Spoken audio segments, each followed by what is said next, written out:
9 মাস পর মাঠে ফিরছেন নেইমার জুনিয়র। ব্রাজিলিয়ান এই কিংবদন্তি কোয়ালিফাই ম্যাচে খেলতে গিয়ে ইনজুরিতে পড়েছিলেন, তারপরে আর মাঠে ফেরা হয়নি তার।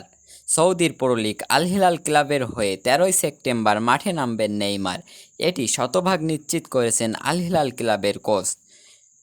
শুধু মাঠে ফিরলেই হবে না, এতদিন পরে ইনজুরি কাটিয়ে ফিরে কত ভাগ ফিট আছেন নেইমার। এবার কঠিন প্রতিপক্ষর মুখোমুখি হতে যাচ্ছে নেইমার জুনিয়র। 19 সেপ্টেম্বর কারিম বেনজেমার আল ইত্তিহাদের মুখোমুখি হবে নেইমারের আল হিলাল। হাই ভোল্টেজ ম্যাচে মুখোমুখি হবে কারিম বেনজেমা এবং নেইমার জুনিয়র। আল ইত্তিহাদ ক্লাবে যোগ দেওয়ার পর থেকে কারিম বেনজেমা পাল্টে দিয়েছে পুরো অ্যাটাকিং সিস্টেমকে, নিজেই দলকে নেতৃত্ব দিয়ে আসছেন।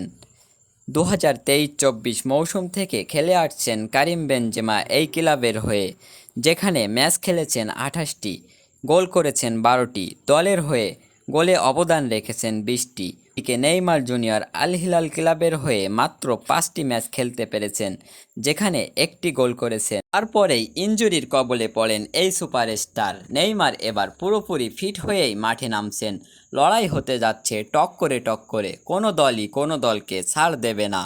কারিম বেনজেমা মাঠে নামবে জয় নেওয়ার জন্য, অন্যদিকে নেইমার তাকে প্রমাণ করবে আরও একবার।